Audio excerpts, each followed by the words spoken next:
Sink the Bismarck is a 1960 black-and-white CinemaScope British war film based on the 1959 book The Last 9 Days of the Bismarck by C.S. Forester.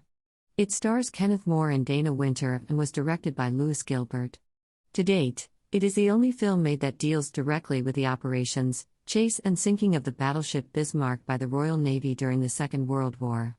Although war films were common in the 1960s, Sink the Bismarck was seen as something of an anomaly, with much of its time devoted to the unsung backroom planners as much as on the combatants themselves. Its historical accuracy, in particular, met with much praise despite a number of inconsistencies.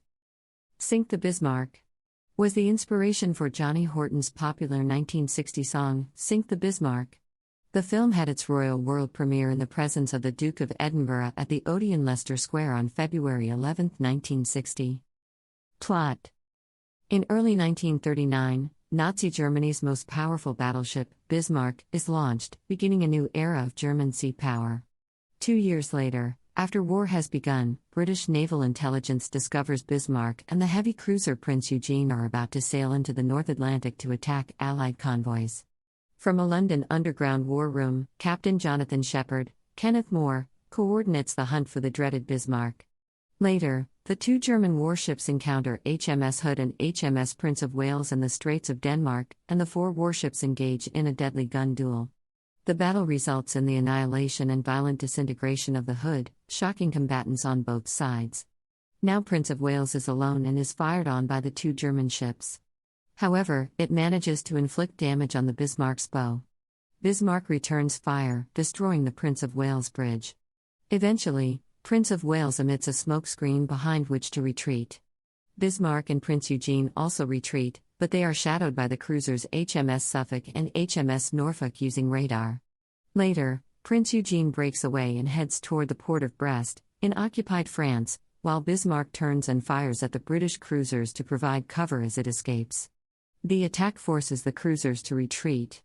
An air assault from the carrier HMS Victorious damages Bismarck's fuel tanks, but the vessel is otherwise largely undamaged. Back at London's operations headquarters, Captain Shepherd gambles that Admiral Gunther Lütjens, in command of Bismarck, is returning to friendly waters where U-boats and air cover will make it impossible to attack, so he plans to intercept and attack the German vessel before it reaches safety.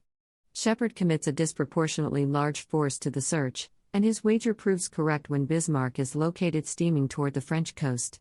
British forces have a narrow time window in which to destroy or slow their prey before German support and their own diminishing fuel supplies can preclude further attacks. Swordfish torpedo planes from HMS Ark Royal have two chances.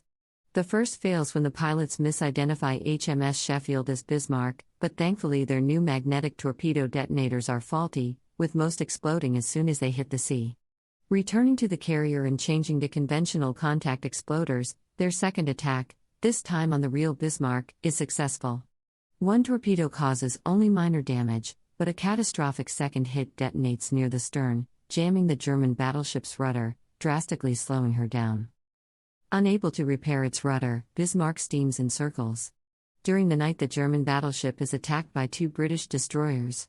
They fire torpedoes, and one hits, but Bismarck returns fire, sinking the destroyer HMS Solent. The main force of British ships, including battleships HMS Rodney and HMS King George V, find Bismarck the next day and rain shells upon her. Lütjens in his final moments insists that German forces will arrive to save them, but he dies when a shell destroys Bismarck's bridge. Shortly afterwards, the remaining bridge officers are killed, and the crew abandon their sinking ship. On board King George V, Admiral John Tovey orders the newly joined cruiser HMS Dorsetshire to finish off Bismarck. The cruiser fires 6 torpedoes at the severely damaged German battleship. 4 torpedoes strike home, causing the vessel to sink faster than its crew can escape. The captain of King George V, Wilfred Patterson, lowers his head as Bismarck rolls over and disappears beneath the waves. Admiral Tovey orders Dorsetshire to pick up survivors, finally saying tersely, "Well, gentlemen, let's go home."